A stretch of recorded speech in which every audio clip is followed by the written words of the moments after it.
Motherhood, but not quite as we imagine. Thought-provoking, refreshing, straightforward, sometimes taboo, often seemingly ordinary, but always honest. Welcome to School for Mothers, opening conversations we all need to have, exploring ways in which you can be fulfilled as a woman, once a mother. Now here is your host, mother of 10, Danusha Melina Durban.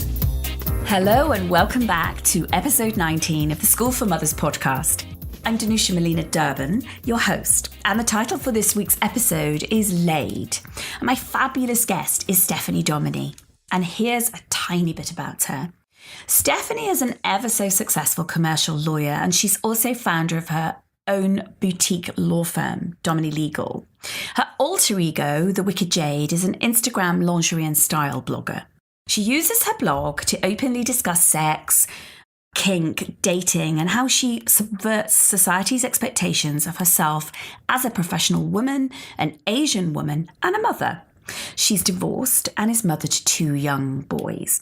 Now, I think that little description of her kind of hides the immense range of Stephanie. So I want to read to you a short paragraph that she wrote on her blog, The Wicked Jade.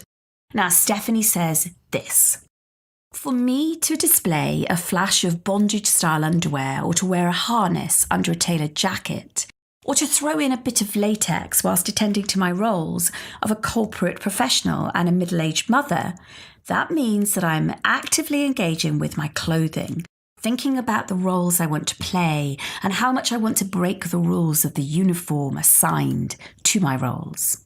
My intention is to trigger a micro-response in those that engage with me. I want to send a subtle message that I am fierce, bold, and willing to stand up and stand out. That I contain multitudes within me and I don't fit into an easy category. I challenge people to really see me and judge me on my individual qualities. I claim my freedom to exist other than in the narrow role that society has fashioned for me." Whew. Wow. I think it's probably best to jump into this conversation right away. I'm ever so inappropriately excited. Back in episode 14, called Erotic, Sally Blenky and I discussed all kinds of fabulous things that she's up to in the world, not least her company called Seraphina's World. And really, Sally set that company up so that she could find and create space for women, particularly women, to find woman-focused pleasure in order to feel more erotic and in touch with our sensual selves. The reason I'm mentioning this was because I was really surprised at the time that her episode shot instantly up to the top 3. And I can see that on the analytics of this podcast. I was like, oh, goodness. Wow, that was a popular episode. And so today's episode, I've been really looking forward to this one, is called Laid. Now, there aren't that many people I'd actually say, would you mind coming on a podcast for mothers and talking about being a lawyer, lingerie, and getting laid? But today's guest, Stephanie Dominy, I have absolutely no qualms about asking. So welcome, welcome, welcome. I can't wait for our conversation. Thank you, Danusha. I can't wait either. Now, first things first, your alter ego is the Wicked Jade, isn't it? The Wicked Jade, yes. Mm-hmm. And a lot of people think my name is Jade as a result. But how funny. Yes, so they call me Jade. But actually the name The Wicked Jade comes from a Henry Fielding book called Tom Jones, which is an 18th century novel. And there is a woman who is the mother of an illegitimate child who's insulted by being called a wanton hussy, an audacious harlot, a wicked jade. And so the word jade has an archaic meaning, which means slut. And not many people know that. So they actually focus on the fact that I've chosen the name Jade because it's got a connotation with Chinese jade. Yes. So it kind of works. It's got several meanings. Well, I imagine that you've now horrified the mother of children who've called their girls Jade. Jade. Or not. Sorry about or not. that. Yeah, because, I mean, I always thought Jade was a bit of a porn star name anyway. So if I was a porn star, I'd probably call myself Jade. So it's a lovely name. It's a lovely It's name. a beautiful name. It's beautiful. She said balancing out your thoughts. Yeah. Yeah, I actually do like the name Jade. I haven't got a child called Jade, but it's a lovely, and I like the fact that it's got that hidden historical linkage to being a slut. So alter ego is Wicked Jade, and here you are also a commercial lawyer. Yes. How do you integrate those two? So I didn't really integrate those two facets of me until quite recently. I really felt that it was quite binary, that there was me as a mother and a lawyer, a professional, with all the weight of my responsibility, and that the Wicked Jade was a sort of creative outlet, an avatar where you sort of move through slightly incognito through the internet. And I didn't think about putting those two together. I kept them quite separate. Whilst I didn't really keep it a secret, I kept it separate. But how do you do that? You didn't keep it a secret, but it wasn't present. So just help me out on that.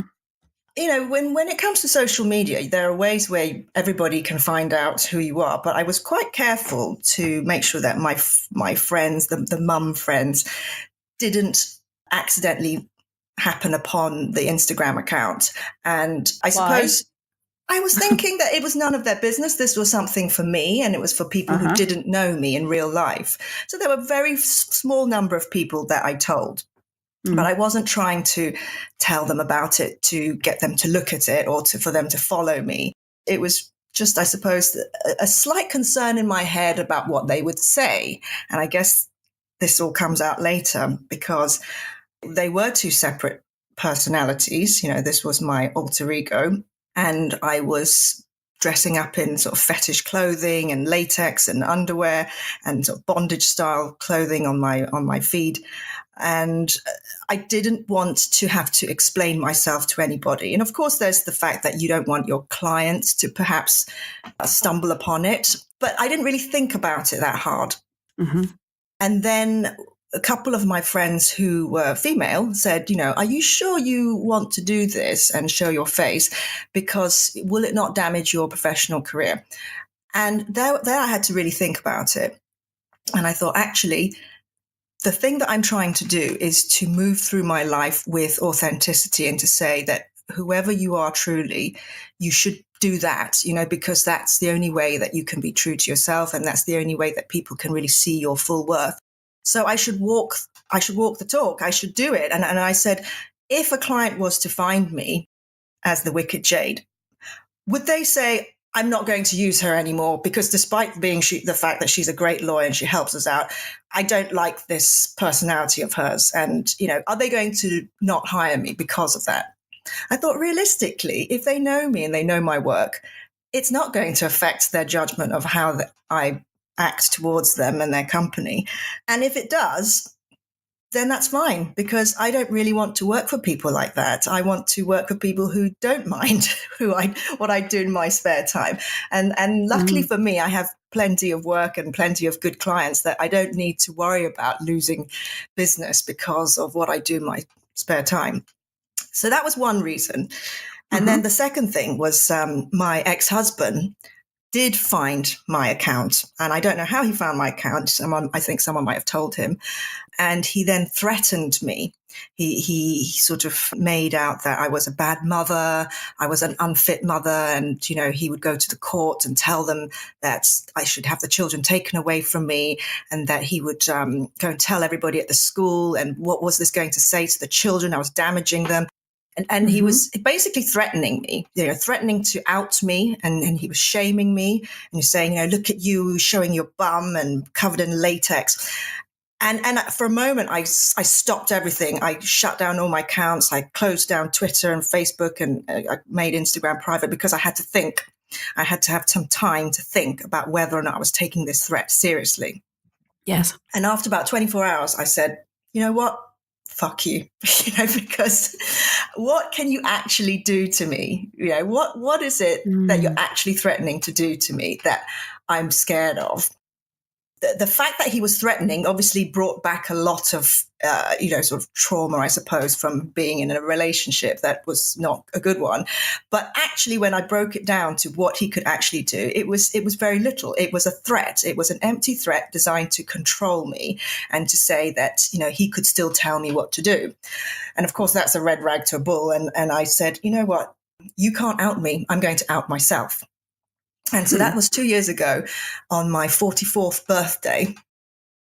Did this piece of body art, which it's in my feed somewhere. And it's where I had an incredible body painter called Briley Thorpe, who does these award-winning body painting sort of pieces on live models. And I got her to do a piece over my whole body, which had a really colourful graffiti style, Grayson Perry, Jean-Michel Basquiat feel. And it had words written all over me. So it had slut, feminist, libertine, kinky, dominatrix, pansexual. It was all over my body, written large. And I had a photographer friend take these amazing pictures of my body. And I posted them on my Facebook, to my friends and family. And I said that people try and shame you and use words against you. And those words are really powerful.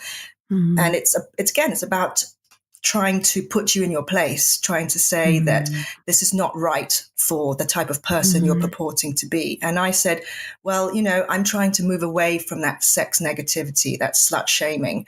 And I don't want to feel that I'm hiding anything. So here I am in my, slut covered, painted body.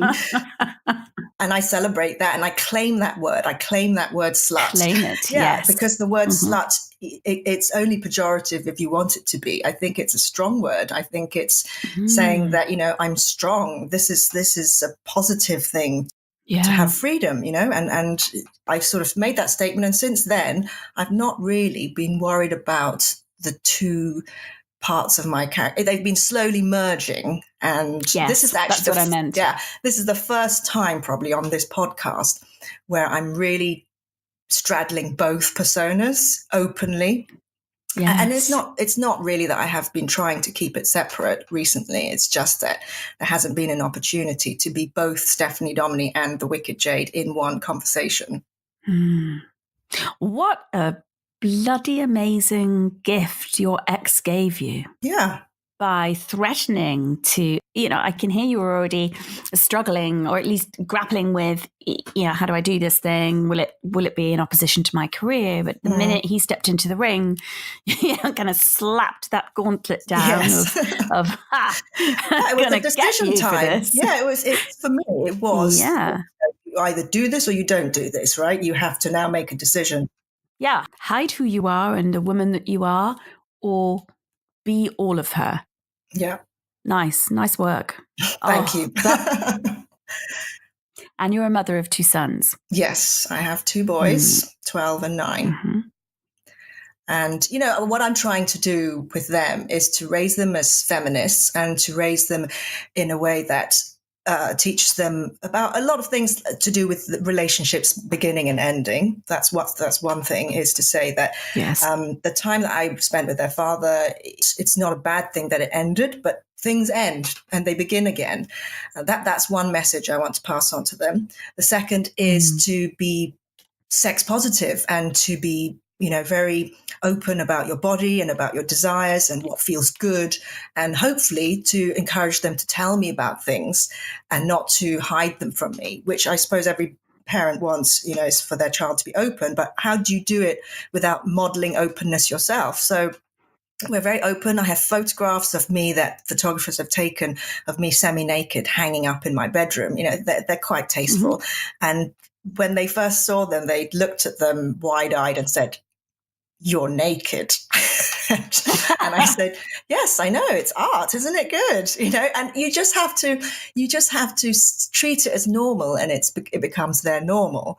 So they're very open with telling me what feels good on their bodies and showing me that something feels good. And obviously then that starts a conversation about okay, we can do that here, but you don't do that or say that in front of other people, but I really want to raise my family in that way that, there's nothing shameful about bodies or about sex or about desire and arousal.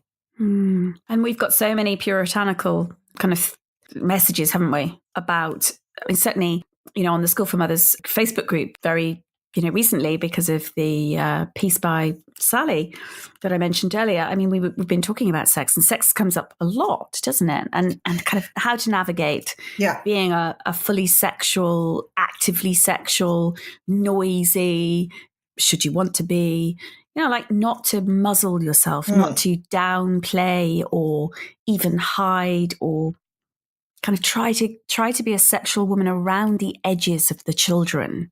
It comes up a lot, this. It really does. Absolutely. And it really comes up a lot. And, I always say this, and I've said it many times before in my writing and on Instagram, that as women, we have all these roles, these hats that we wear, and the sexual being is completely effaced for a time or maybe forever, because we're so good at caring for others and putting ourselves last.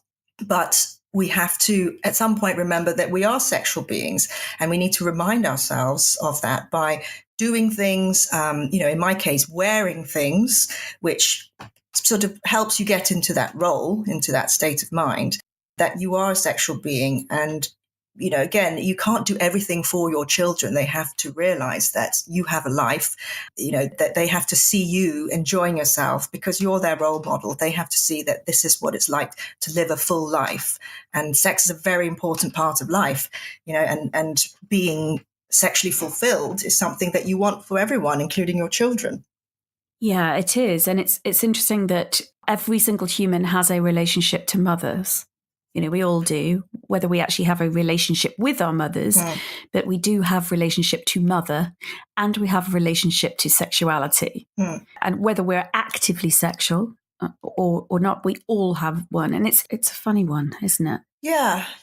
I'm having a really strange moment of remembering I don't know that I've ever shared this, so it's very odd that it's coming up as we're talking. I remember being at Anfield, and I was dating a chap whose family has worked at Anfield for years. And so I was very privileged to be there in a gorgeous, a great view.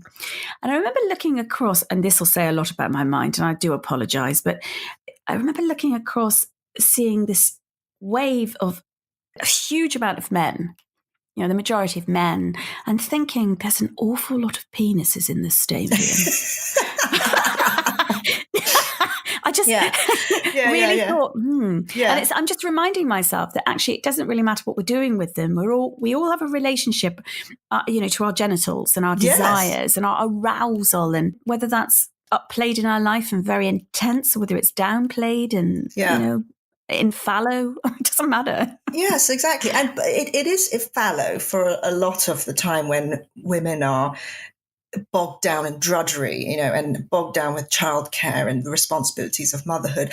And you get all these couples where the woman says, I've got no sex drive, my libido is at, floor level, and the husband's getting frustrated that she doesn't want to have sex. And there's this, they go for therapy, nothing works, they get divorced, boom, she's back up and she's suddenly raring to go, and it's nothing wrong with her libido, actually.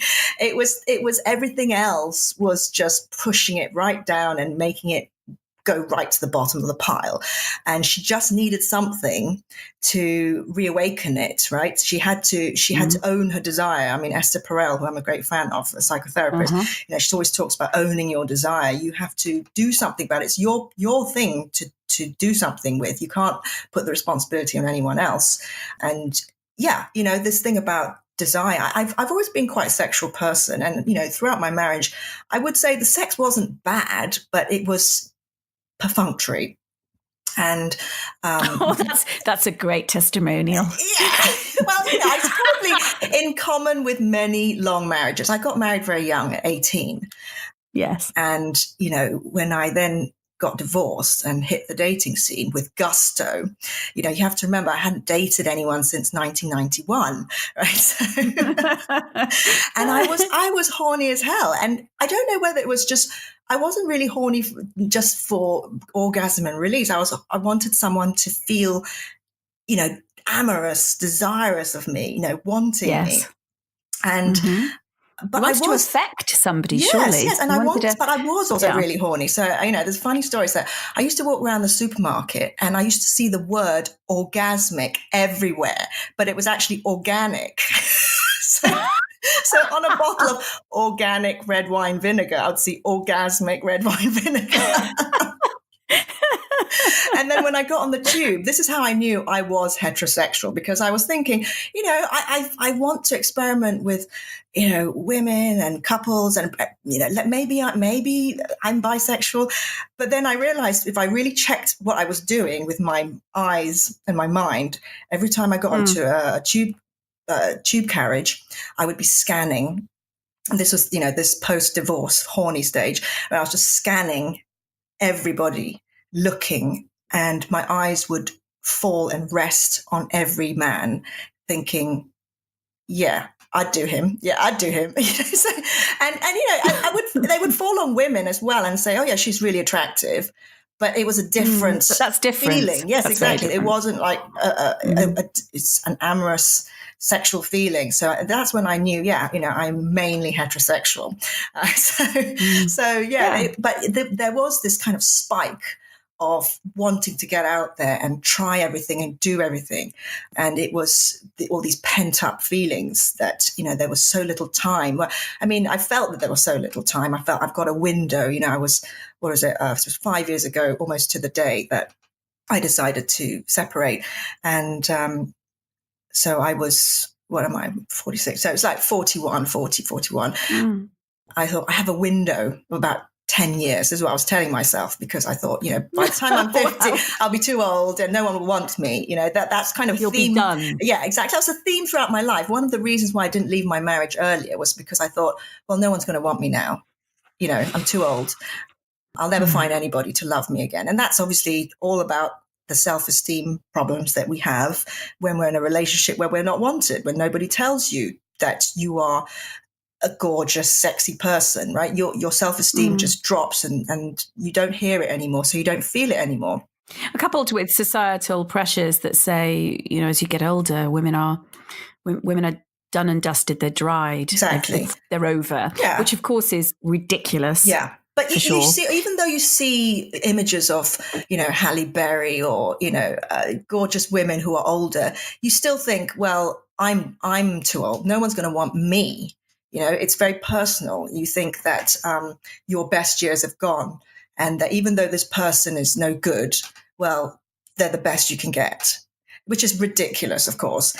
But anyway, so, at 40, I thought, I need to get out there. I need to get on with it because I've only got a window. Yeah, we get the desperation. It's like, yes, let me get at this. Yes. And, the whole online dating thing is obviously a revelation, but I embraced it wholeheartedly. I love this shopping basket. You could just keep putting things in the shopping basket and then discarding the ones at the bottom that you thought were good, which is obviously the one of the bad things about online dating, this never ending resource, because it means that you don't ever stop and take stock. It was very good because at the time I was just in this mode of data gathering. This is how I see dating. And I always advise women who say, oh, I've given up. I've been on all these dates and they're all wrong and it's all a big failure. It depends what you're thinking that you want. For me, it wasn't to settle down and find a relationship. It was to get through as many people as possible, to put it bluntly, because I wanted to meet lots of people. I wanted to experience lots of things and to go to different parties and to try out stuff, So each experience was for the most part, a positive experience when you look at it like that. The worst that could happen was that I'd waste a couple of hours having dinner with somebody, but usually I would be having a conversation with somebody that I would never have otherwise met. And if I ended up, having sex with them, it was a new experience. Everybody's so different. I'm learning new things. I may be teaching them new things. And it was all part of this expansion of myself and pushing out of my boundaries to create more, more space. And that's how I see a lot of life. It's about more. You're just cracking me up. Before the end of this episode, we'll have you out. We'll cut your name as a commercial lawyer and we'll have you out as an educator or well, that's my dream is to be a sex educator, but I've absolutely no qualifications. Exactly. But there you go. I can hear. That's exactly it. Yeah. It's like, now Stephanie's stepping into educator, which actually, of course, why not? Because that pleasure research that you were doing it sounds like it was really equipping you with finding who you are in relationship with them, however fleetingly that moment, those experiences are. You're finding more of your edges and more of who you are and what you want and what you don't want. Exactly. What you can be with and what you can't. One of your previous guests, Hannah Martin, who's a lovely lady, and she used a phrase that I really liked. And she said, once you push the edges of your boundaries out, they never come back in. Exactly. And that resonated so much with me. And this is how I see a lot of life and love is it's not a zero-sum game. It's not like you use up parts of the pie, which means there's less left for me or less left for them. Yes. You're ever expanding, so you can always just keep adding more. It's just like you and your children. You don't say, because I have another child, I have less love for the one that I already had before. The love is abundant. It just keeps coming. So it keeps growing. And I think that's one of the worries that particularly women, when they're having their second child, really tussle with. And it actually really does worry them that they love this first child so much. Could they possibly? And I remember doing that myself, thinking, I couldn't possibly love anybody like Freddie, who's my first. I couldn't possibly. This is going to be really substandard. I'm just going to give them the crumbs. Yeah. And of course, when they arrive, it's a different love. It's exactly, it's not about the quantity of love. We love people differently. Yeah. I think it's such a fallacy that we love our children in the same way and to the same extent, the same intensity, or it's not about that. And it goes, so people can accept that for children, but they don't accept that for lovers.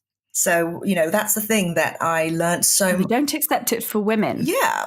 Well, yes, exactly. So through my dating research, I've met so many wonderful people who have remained good friends and who seem to me much more involved than your average person when it comes to looking at love and relationships, and teaching me a different way of looking at, non-standard relationships. And when I was dating, say, several people at one time, people would say, "Oh, you're doing it American style." And I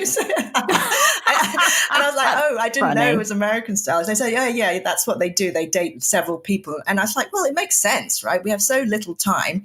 You need to collect and then discard, right? So you have to date lots of people and you don't have time to wait it out to see whether it's good or bad, so you have lots of people. But then actually sometimes you don't discard.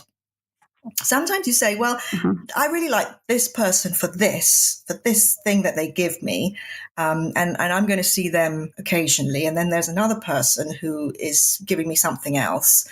And as long as everybody's happy about it and, consensual about non-monogamy, I don't see anything wrong with it. And, this is one of the very strong social narratives that we're obviously conditioned to accept, that monogamy is the right thing for everyone. And it's the right thing for many people, but for others, it just, it's just not something they choose to do. And we shouldn't make them feel bad about it.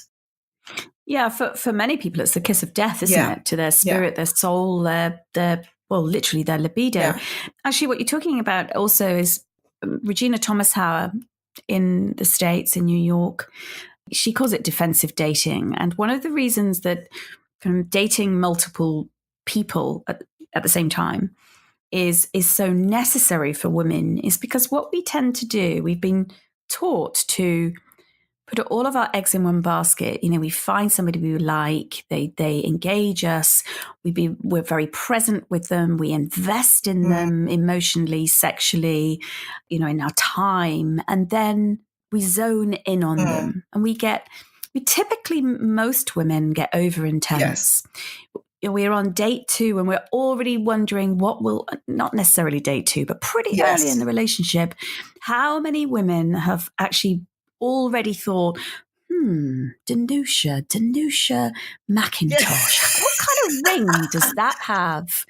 Danusha, Fusili, or I mean, I've dated a few men with extraordinary surnames, wonderful flourish, big names with great foreign flourishes, and I've thought, right, well, how will I integrate my name with? And we've only just got to know each other. I hardly know them. I'm so guilty of that, just jumping right ahead into scenarios that are completely unrealistic. Yeah, but I don't think that means that you are placing expectations on them necessarily. I think it's just one of those fantasies that you go to. But I make sure I rein myself back from that and say, let's see how this plays out. Let's just enjoy now. Let's just be present now with every single person. And for however long it lasts, whatever you get out of it, it is a good thing. It's a good thing that we met and a good thing that we've shared this experience together, because we will never not have that, right? I wrote a blog post actually on my blog about it. I called it benefits with friends, because for me, the phrase friends with benefits is all wrong. For me, the friendship is the benefits, and the people that you've slept with can become good friends because you've shared a lot with them. You've opened up to them. They've seen you at your most vulnerable. They will never unsee that, right? So, and assuming that you already had something that you liked about each other, why shouldn't they become good friends? And I've now got a really good group of male friends who are ex-lovers. And I get such a different perspective of life from them that, really adds to me. It adds to my understanding of people, because you don't get this from women. You get wonderful things from women and say your gay friends, but to have straight friends that I can talk to about things, there's no sexual tension because we've absolutely dissipated that, but they bring a different perspective and they're fantastic people to talk to, and I'm really lucky that I've now got a circle of male friends. And a lot of people find that really curious that I invite them to dinner parties and they're people that I used to, they're exes, I suppose.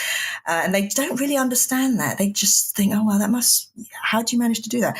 And it's because I have no ego about these things. If someone says, oh, I don't think it's going to work between us, I'm like, okay, fine. That's fine. Do you want to carry on being friends? There's no hurt on my part. There's no like, oh, you rejected me. So, it's like, that's fine. I liked you then. I still like you now. Let's just carry on with the good parts and leave aside the sex.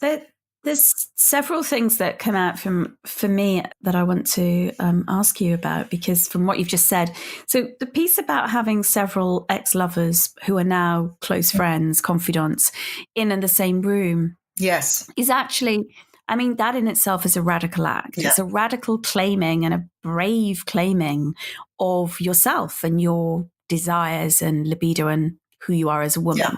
That for many women, they lie for a start and say they've only had 3 lovers or 6 lovers or whatever is palatable to their current number partner. Per year of their life, Yes, exactly.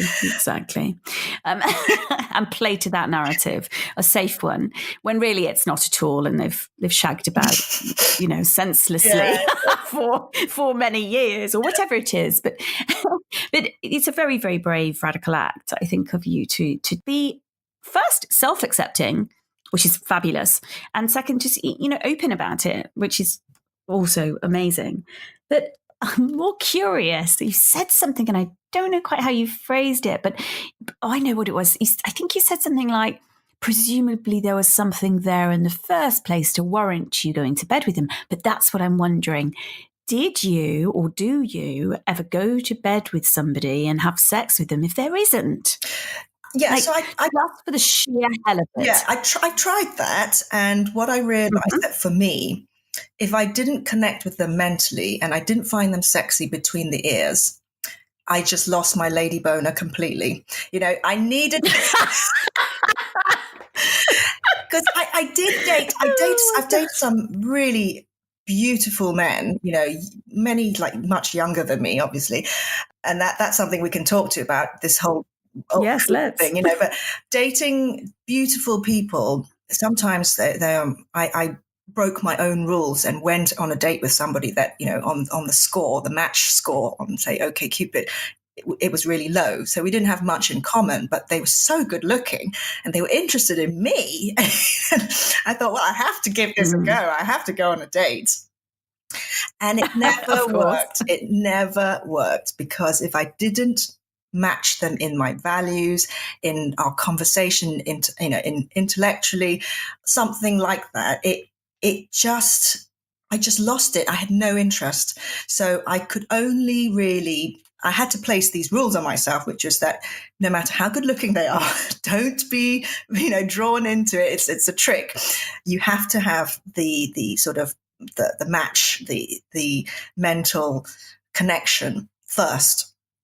And obviously you still need to be attracted to them. And, I had a lot of rules about looks. I'm unashamedly lookist, I suppose, in some respects, but it was not going to be just about looks ever. So because I applied that criteria, I think that that's why I ended up often being friends with them, because those things meant we could always still have a good conversation, even if there was no spark of attraction and there was no chemistry, we would still be pretty much guaranteed a nice evening because we had lots of things to talk about. And that was for me really important.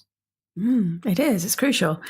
Yeah, I'm glad you've put that to bed as such. Yes, good. Yeah, I mean, I've absolutely no shade on other women who say, I'm just going to go out there and, just find beautiful people and just have sex almost anonymously. It's just not done it for me. It's just not something that works for me. And this is something that your guest, Sally Blenky, was talking about, that, going to sex parties where it's just anonymous bodies and hands touching you and people just getting fucked from behind by somebody they can't even see.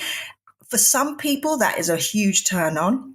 But for me, I don't think that would ever work, because I need to know that person. I need to know what's in their head. I need to know what switches to flick and for them to know what buttons to press on me.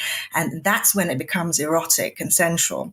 Yeah, exactly. It's in that mental connection. Yeah. It's that, it is. And for others, it's maybe the exact opposite. It's the freedom of the anonymity that actually does it for them. So it's very interesting. Now, I would love to know right this second what lingerie you're wearing. Okay. So for me, the lingerie thing came about because I started thinking, I'm going on all these dates. I need to have better lingerie than the Marks and Spencer stuff I have in my drawer. And so I started getting, investing. But then I realized men really weren't that interested in the lingerie you're wearing. So it became much more about something I was doing for myself. And I'm wearing one of my favorite sets. It's by Bordel, and it's a chartreuse green. And it's got lots of black strappy sort of bondage style straps at the back, but it's got this green silk overlaid with black lace that kind of goes around the back of my neck.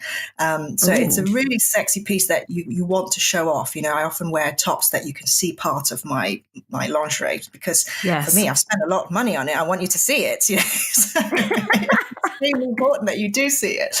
But the point is, I'm wearing this on a podcast, even though nobody can see me, because it's now become my thing. It's my signature source of strength.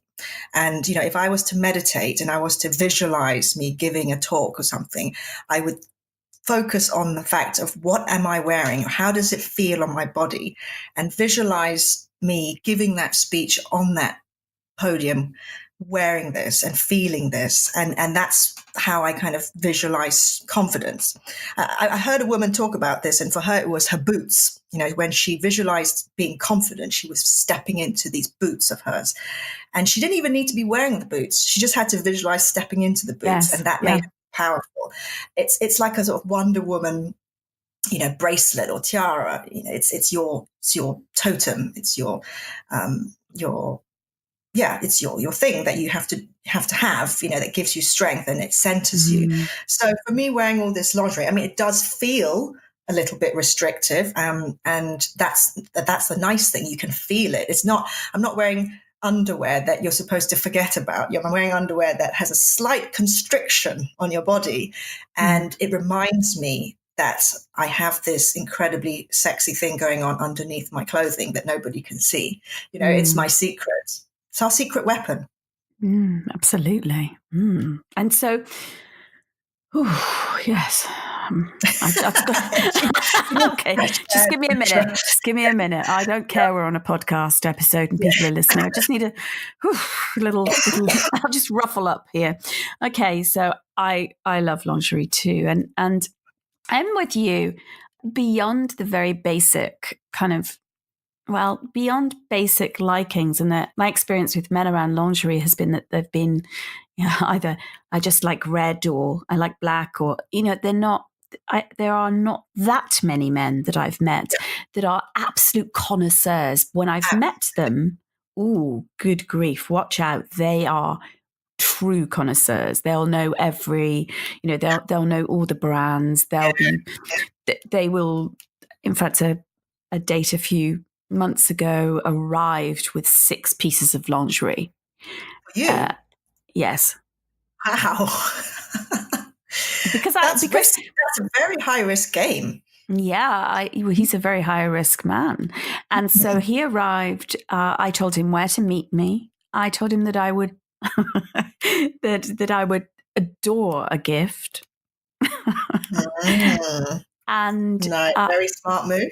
Yeah, I would adore a gift. And I think I even mentioned where I wanted to go. So I gave him very clear instructions, which, and this might sound a very dominant, kind of dominatrix type stance. It wasn't at all. It's very, very softly delivered. What would really bring me pleasure is for you to arrive with a gift. Oh, that's right. I told him to smell really good. And I think I said something about his shoes, but I said, these are the things that would make me so happy. And he did. He took it very, very seriously. He actually bought me some shoes, some beautiful heels. He got the size wrong, so he had to take them away. But he had the most beautifully packaged 6 pieces of lingerie that did it for him. Yeah. And he's actually never seen me in 4 of them. But, it's a really fabulous thing. So when a man is into this, he knows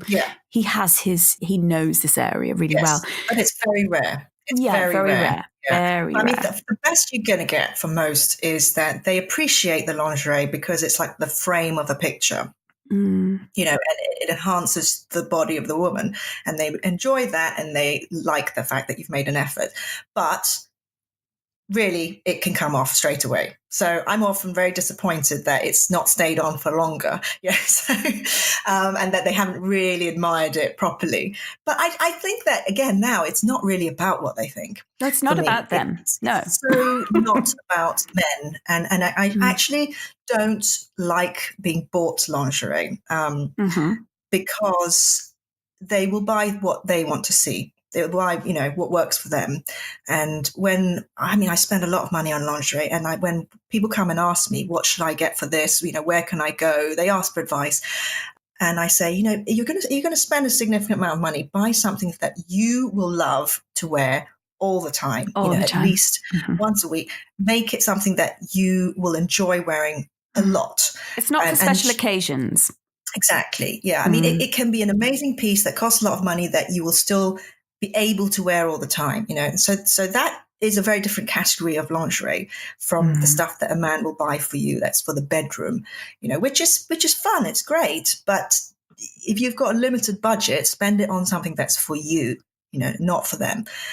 So yeah, for me, it's really now I enjoy the stuff that I buy and I select, and I go and meet the designers, and I get to find out the process. And some of them are very good because I have really, really small boobs, So this is one of the things. I had this real when I was single, I was like, I really need to have a boob job, because if I had a boob job, people would find me more attractive. Because right now, who wants to see my boobs? Because they're so flat, yeah.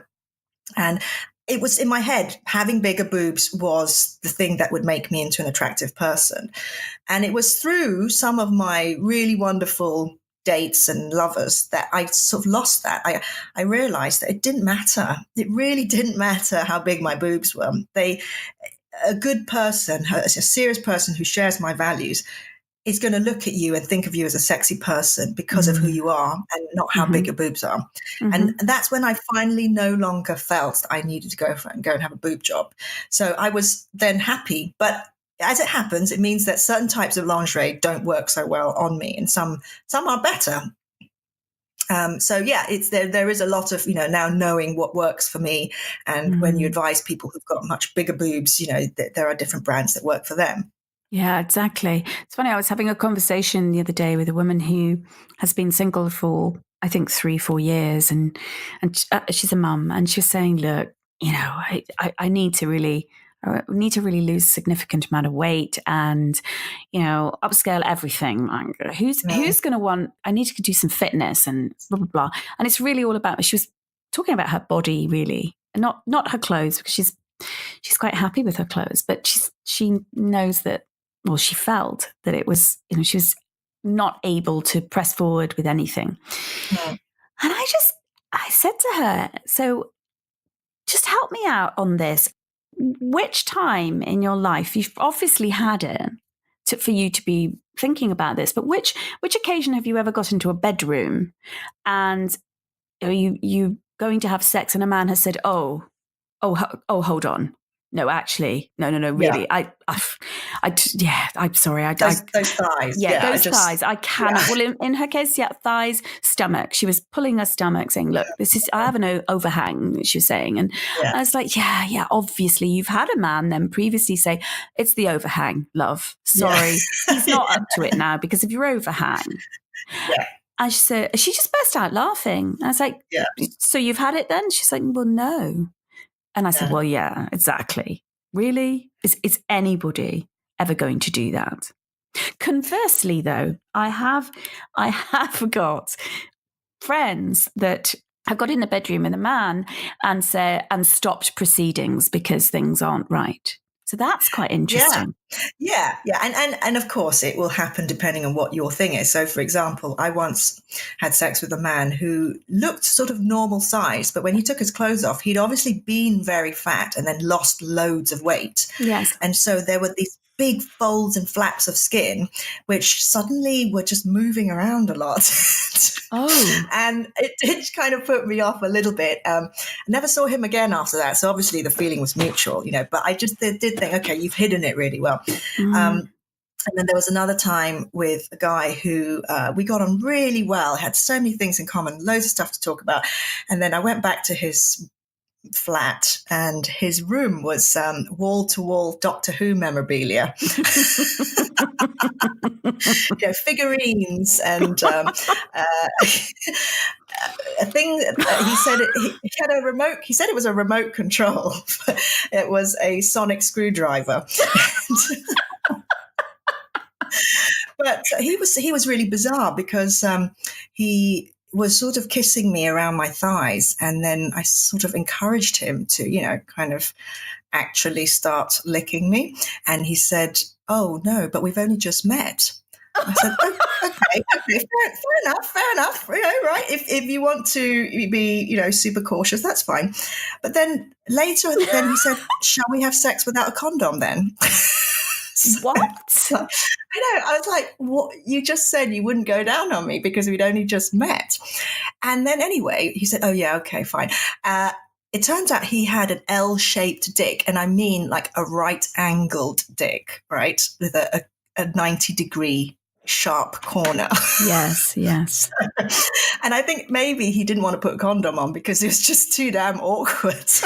Yeah. And I just looked at it, I thought, how is that going to work? And I did say, actually, I think I'm going to go home. So I did.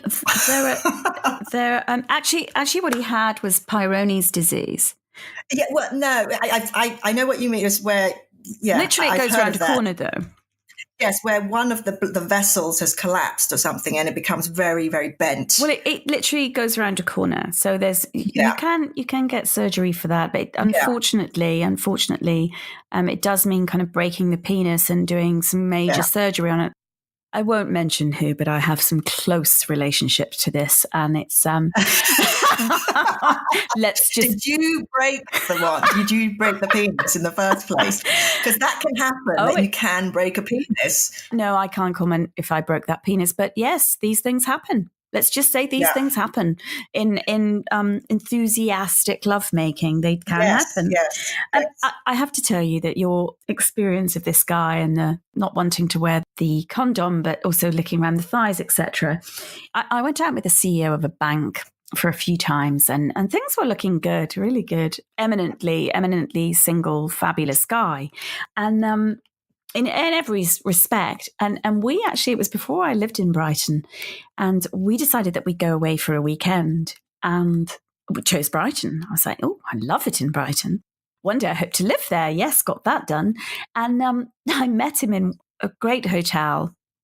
We met down on the Friday evening, and I'd insisted on my own room because actually I just was at that stage in the relationship where, things were moving, but I didn't want to absolutely have to share a room. So I got a room, he got a room. I wanted that option, even though I thought I'd spend, all weekend in his room, basically, or vice versa. And we had a lovely evening and went back to his room, where on his double bed, and it was a very swanky hotel, on his double bed was a teddy bear and his tartan PJs. Had he brought that with him? Yes. Yes. And shallow as it seems, you lost your lady boner. I lost my lady boner. I absolutely did. And I did a dastardly thing. And I actually just said to him, I don't really think I can continue this. It was a visceral kind of experience where I looked at him, and he actually at the same time said, Mummy told me to pack them. What? And he wasn't joking. If he'd been ironic, I would have howled with laughter and had great sex. But he was so honest. Mummy said I should pack my PJs and Teddy. And I knew from that moment it was a loser. It was just, there was nothing you were happening. Ill-matched, because he could have found lots of very willing partners who would have played along in that scenario, and you weren't prepared to. So maybe you lost out, Danusia. Well, it was just, it was just at an intellectual level. I went far too quickly into, right, Mummy, PJs. I have no problem with tartan PJs in the right context. Fabulous, great, lovely. Not on a weekend, raunchy weekend. Yeah. The whole setup was that with a teddy. It's like, no, childhood wounds. There's some stuff here. Yeah. There's things going on for this chap. Yeah. So it was, let's just get out. Let's not even go here. And so I literally, I did a really wicked thing. Actually, I jumped in my sports car and I rang an ex-lover on my way out of Brighton and said, hey, Nick, you're not around, are you, this evening? Well, you'd probably gone and you got your hair blow dried and your fanny waxed. You thought, might as well not waste it. Yes. And we had a great time. But yes. And yes, I was a mother at the time. This was not pre-children, because I have never had pre-children. No, no. So yes, this was during that period. But yeah, so. Well, I mean, the thing is, this whole dating thing for me, to sort of bring you up to date, is that I've kind of stopped dating because I have met somebody who currently, is enough for me, and it has been transformational in a way that I've kind of stopped doing all this, and it's quite a relief, because for 5 years this incessant dating does get very tiring. It's fun when you're in the right frame of mind. And I always say to people that it really helps you hone in on what you want, right? Because the act of writing a dating profile is actually really useful. because how often do we get a chance to write down and think about what do we like? Who are we? What are we looking for? What do we do in certain moments? And you sort of a little audit on yourself when you write a dating profile. And it's actually really useful at thinking about what you want. But after a while, it does get really exhausting, which you must know about, and it's just time, we've only got we've all got that as our limitation is time. So it does get very wearing after a while. So we've come to a point where I'm glad that I'm quite happy at the moment with this one bloke who I call my current boyfriend, so he doesn't get too relaxed. But the thing is that this journey has really made me into a different person. People look at pictures of me now, and then they look at an old picture of me and they say, that doesn't look like you. Just doesn't look like you, and really nothing's changed. I haven't had any, work done, so I've changed my hairstyle a few times, but I am a different person. I feel different. I'm exuding something else, that was hidden, or it was cast very low down in me, or I just wasn't bringing it out of myself. It's now out, and it's different. So, I have a tattoo on my back, which I had a few years ago, called it says version 2.0 on my back. Oh. And, I liked the idea that it looks a bit like you're a piece of machinery.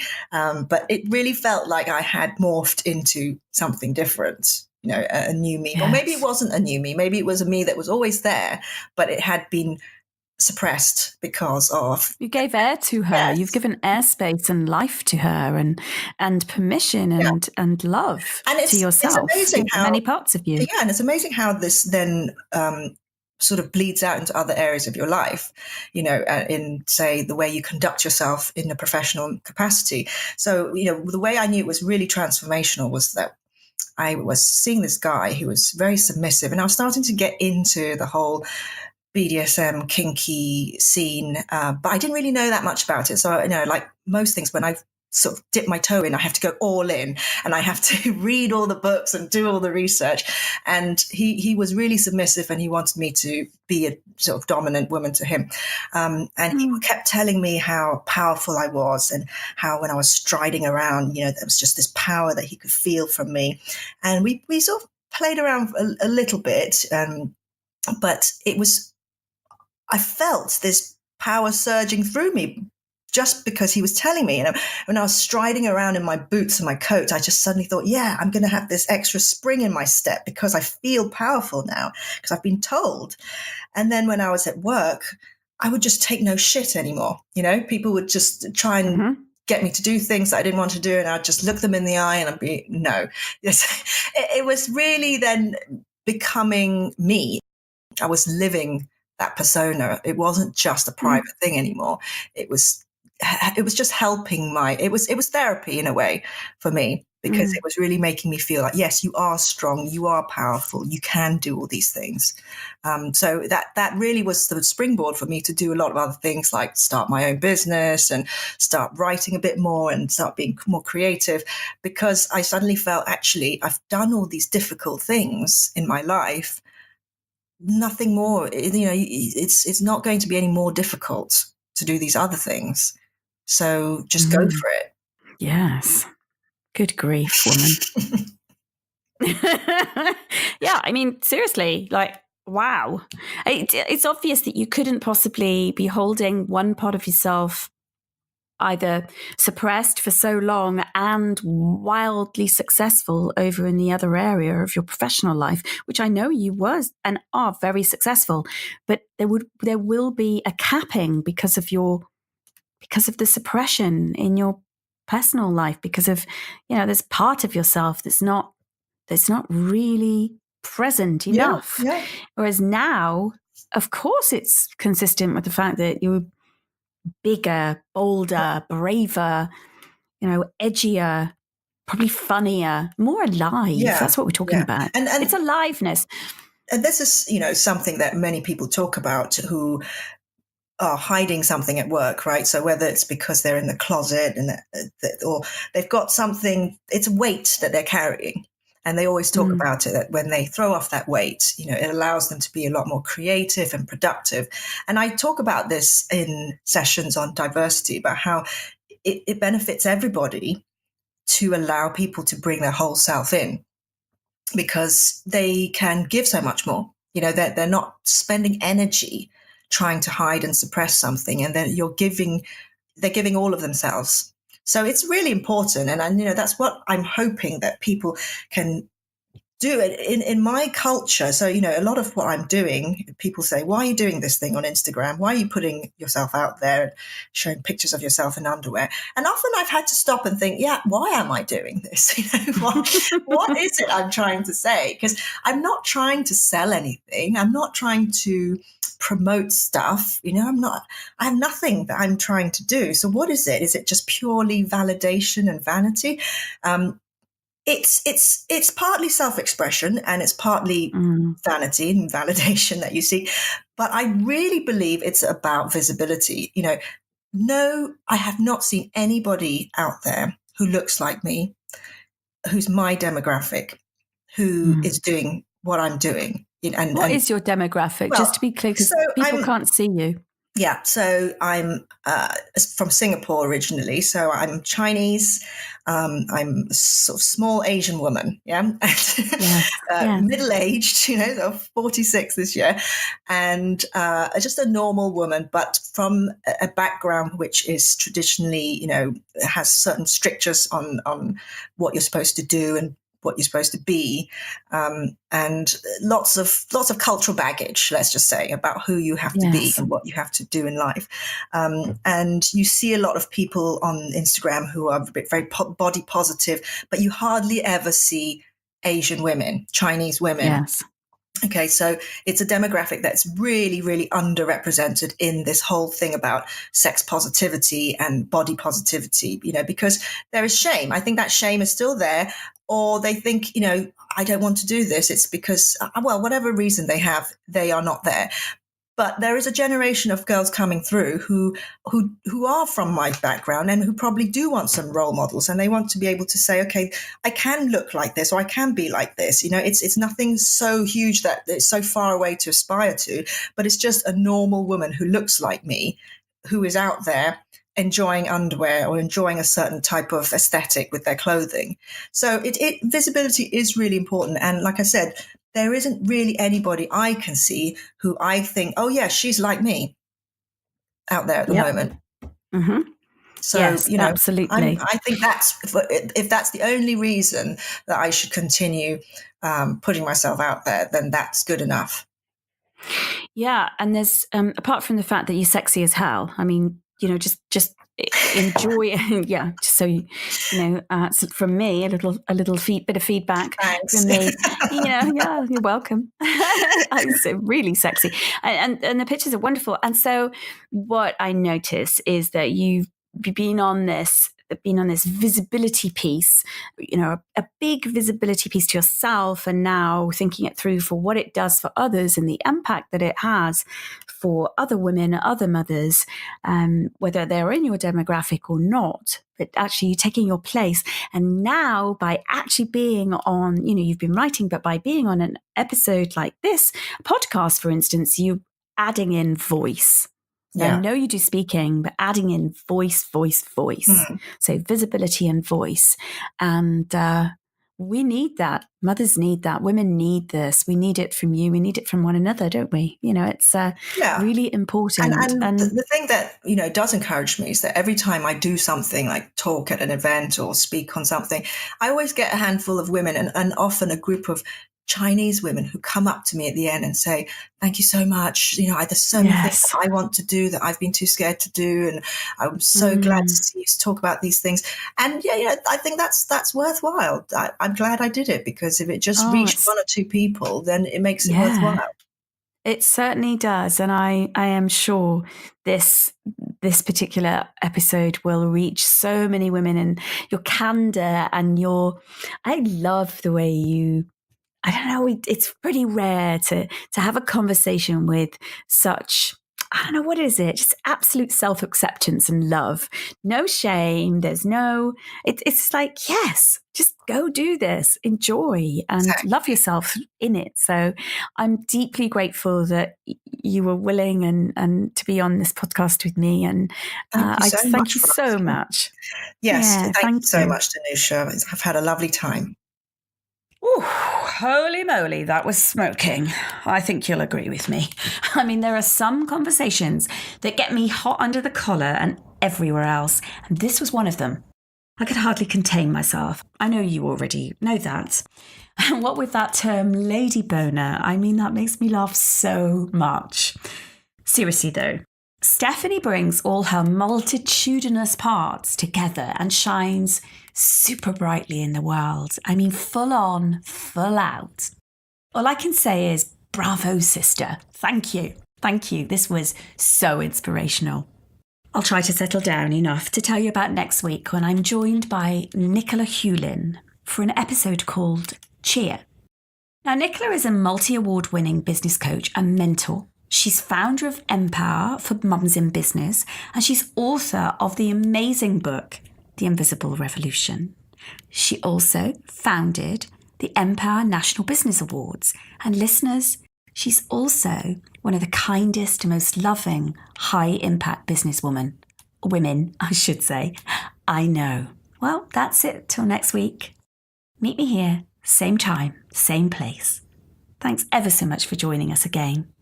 Have a fantastic week.